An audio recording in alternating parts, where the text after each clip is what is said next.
अस्सलामुअलैकुम रहमतुल्लाहि व बरकातुहू। उम्मीद है कि आप सब खैर आफियत से होंगे। साबका क्लास में हमने आयत नंबर 256 और 257 को हर्फ ब हर्फ पढ़ा था। मैंने आपको एक एक हर्फ मिलाना सिखाया था। मुझे उम्मीद है आपने उस क्लास को अच्छे से देखा होगा, समझा होगा, पढ़ा होगा। तो आज की क्लास में इंशाअल्लाह ताला पारा तिलकर रसूलु सूरतुल बकरा सफ़ा नंबर 60 आयत नंबर 258 को हम इजराए कवायद के साथ पढ़ेंगे।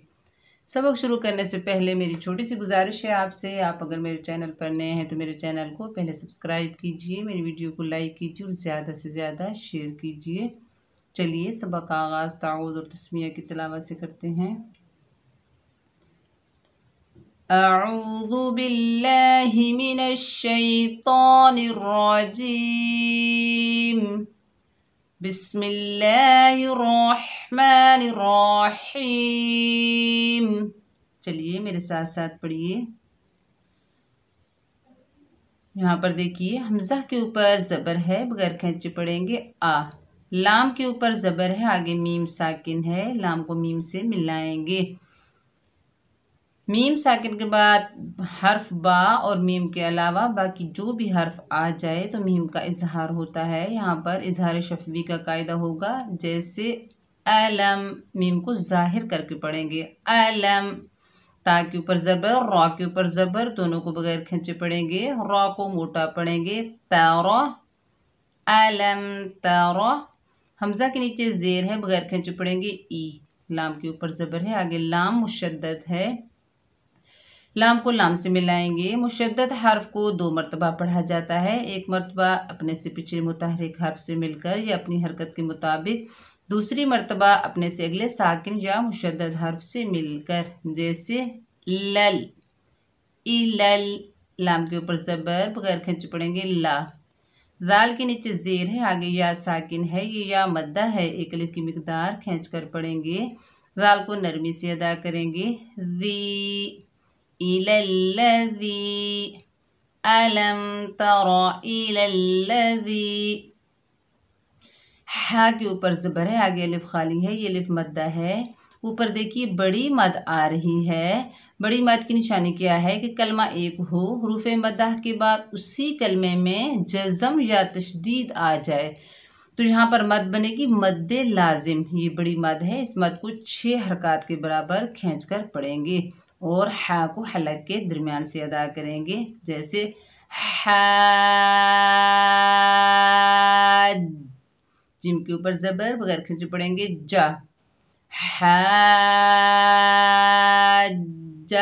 हमज़ा के नीचे ज़ेर है, आगे बा साकिन है, हमज़ा को बा से मिलाएंगे।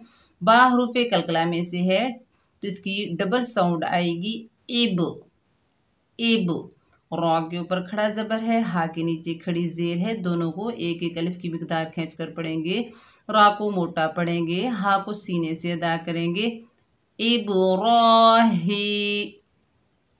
मीम के ऊपर ज़बर, बगैर खींचे पढ़ेंगे मा, इब्राहीमा। फा के नीचे ज़ेर है, आगे या साकिन है, ये या मद्दा है, एक अलिफ की मिकदार खींच कर पढ़ेंगे फी। रॉ के ऊपर ज़बर है, आगे बा मुशद्दद है, रॉ को बा से मिलाएंगे। मुशद्दद हर्फ को 2 मरतबा पढ़ा जाता है, मजबूती और जमाओ से पढ़ा जाता है, थोड़ी देर रुक कर पढ़ा जाता है। जैसे रब, बा के नीचे ज़ेर, बगैर खींचे पढ़ेंगे बी, रब्बी।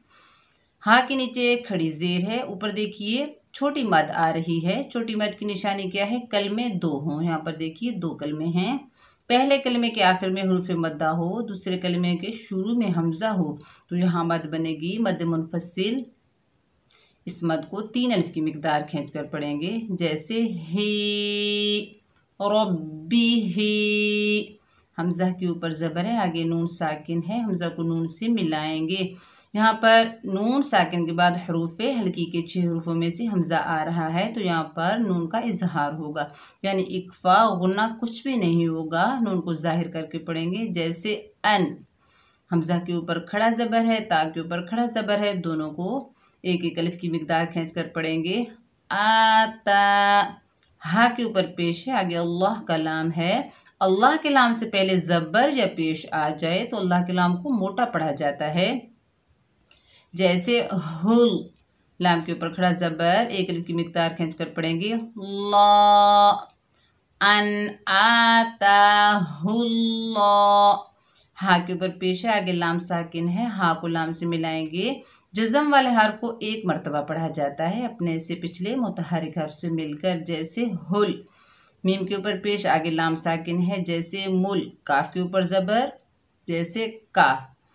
अन आताहुल्लाहुल मुल्क। आगे देखिए छोटी सी मीम नज़र आ रही है, तो ये इस मीम की निशानी क्या है, अलामत क्या है? इसे वक्फ़े लाजिम कहते हैं। यहाँ पर हमने रुकना है, ज़रूर रुकना है, अगर ना रुकेंगे तो तर्जुमा बदल जाएगा। अन आताहुल्लाहुल मुल्क, मुल्क। देखिए वक्फ की हालत में काफ का ज़बर ख़त्म हो गया, काफ साकिन हो गया, यहाँ वक्फ हुआ वक्फ बिल अस्कान। हमज़ा के नीचे ज़ेर है, आगे दाल साकिन है, हमज़ा को दाल से मिलाएंगे, दाल को नरमी से अदा करेंगे। इज़, कौफ के ऊपर ज़बर, आगे अलिफ खाली है, ये अलिफ मद्दा है। कौफ रूफ़े मुस्तालिया में से है, मोटा अदा होगा। क़ौ, लाम के ऊपर ज़बर, ला, क़ौला, इज़ क़ौला।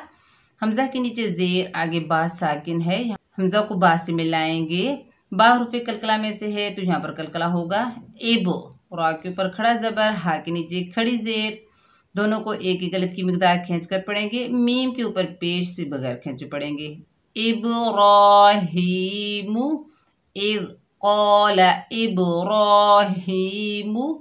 रा के ऊपर ज़बर, आगे बा मुशद्दद है, रा को मोटा पढ़ेंगे, रा को बा से मिलाएंगे। और रब, बा के नीचे ज़ेर, बगैर खींचे पढ़ेंगे। बी, रब्बी, या के ऊपर ज़बर, आगे लाम मुशद्दद है, या को लाम से मिलाएंगे। यल, रब्बी यल, लाम के ऊपर ज़बर, बगैर खींचे पढ़ेंगे। ला, जाल के नीचे ज़ेर है, आगे या साकिन है, दाल को नरमी से अदा करेंगे। या मद्दा को एक अलिफ की मिक़दार खींच कर पढ़ेंगे। री, रब्बियल्लज़ी, इज़ क़ाला इब्राहीमु रब्बियल्लज़ी। या के ऊपर पेश आगे हा साकिन है, या को हा से मिलाएंगे, हा को हलक के दरमियान से अदा करेंगे। युह, या के नीचे खड़ी ज़ेर, युह जी। वाव के ऊपर ज़बर, बगैर खींचे पढ़ेंगे।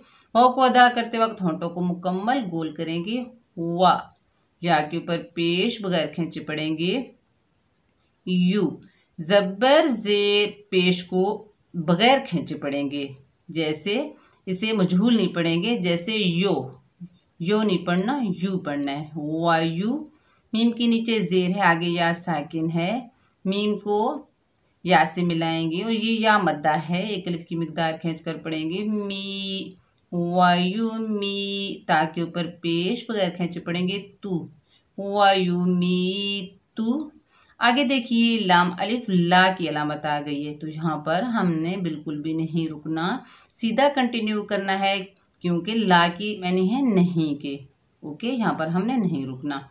कौफ के ऊपर ज़बर है, आगे अलिफ खाली है, ये अलिफ मद्दा है, एक अलिफ की मिक़दार खींच कर पढ़ेंगे और कौफ को मोटा पढ़ेंगे। और कौ, लाम के ऊपर ज़बर, बगैर खींचे पढ़ेंगे। ला, कौला। हमज़ा के ऊपर ज़बर है, आगे हमज़ा के ऊपर ज़बर है, बगैर खींचे पढ़ेंगे। नून के ऊपर ज़बर है, आगे अलिफ खाली है, ये अलिफ मद्दा है। यहाँ पर देखिए आना का जो अलिफ है, हमने वसल में नहीं पढ़ना, वक्फ में पढ़ना है। वसल यानी मिलाने की हालत में हमने नहीं पढ़ना, जब इस पर वक्फ होगा तो हम इस अलिफ को पढ़ेंगे, उससे वसल में हमने नहीं पढ़ना। अभी हमने क्या पढ़ना है, आना। हमज़ा के ऊपर पेश है, आगे हा साकिन है, हमज़ा को हा से मिलाएंगे। ओह, या के नीचे खड़ी ज़ेर, एक अलिफ की मिक़दार खींच कर पढ़ेंगे। जी, ओह जी। वाव के ऊपर ज़बर, बगैर खींचे पढ़ेंगे। वाह, हमज़ा के ऊपर पेश, बगैर खींचे पढ़ेंगे। ऊ, मीम के नीचे ज़ेर है, आगे या साकिन है, ये या मद्दा है, एक अलिफ की मिक़दार खींच कर पढ़ेंगे। मी, वाउ मी, ता के ऊपर पेश, बगैर खींचे पढ़ेंगे। तू, वाउमी तू। आगे देखिए तौ की अलामत आ गई, इसे वक्फ़े मुतलक कहते हैं, तो यहाँ पर हमने वक्फ करना है। युहयी व युमीतु क़ाल अना उहयी व उमीत। देखिए हमने अना पढ़ा, अना हमने नहीं पढ़ा, अना पढ़ा। तो यहाँ पर देखिए वक्फ की हालत में ता का पेश खत्म हो गया, ता साकिन हो गई, वक्फ हुआ वक्फ बिल अस्कान। पीछे देखिए या मद्दा आ रही है, उर्फ़ मद्दा के बाद जब आर्ज़ी सुकून आ जाए तो यहाँ मद बनती है मद आर्ज़ी सुकून। इस मद को 2, 2.5 और 5 अलिफ की मिकदार तक खींचकर पढ़ सकते हैं। मुझे उम्मीद है आपको इजराए कवायद के साथ भी कुरान मजीद पढ़ना आ रहा होगा, आपको जोड़ के साथ भी पढ़ना आ रहा होगा, आपको वर्ड बाय वर्ड भी पढ़ना आ रहा होगा। तो एक दिन मैं जोड़ के साथ पढ़ाती हूँ, दूसरी वीडियो मेरी इजराए कवायद की होती है, तीसरी मेरी वर्ड बाय वर्ड की होती है और चौथी वीडियो जो होती है उसमें मैं कुरान मजीद में मैं वक्फ करने की 3 वजूहात बताती हूँ। तो आप मेरी तमाम वीडियो देखा करें ताकि आपको तजवीद के साथ कुरान मजीद पढ़ना आ जाए। ओके, दुआ में याद रखना, अपना बहुत सारा ख्याल रखिएगा। अस्सलामु अलैकुम व रहमतुल्लाहि व बरकातुहू।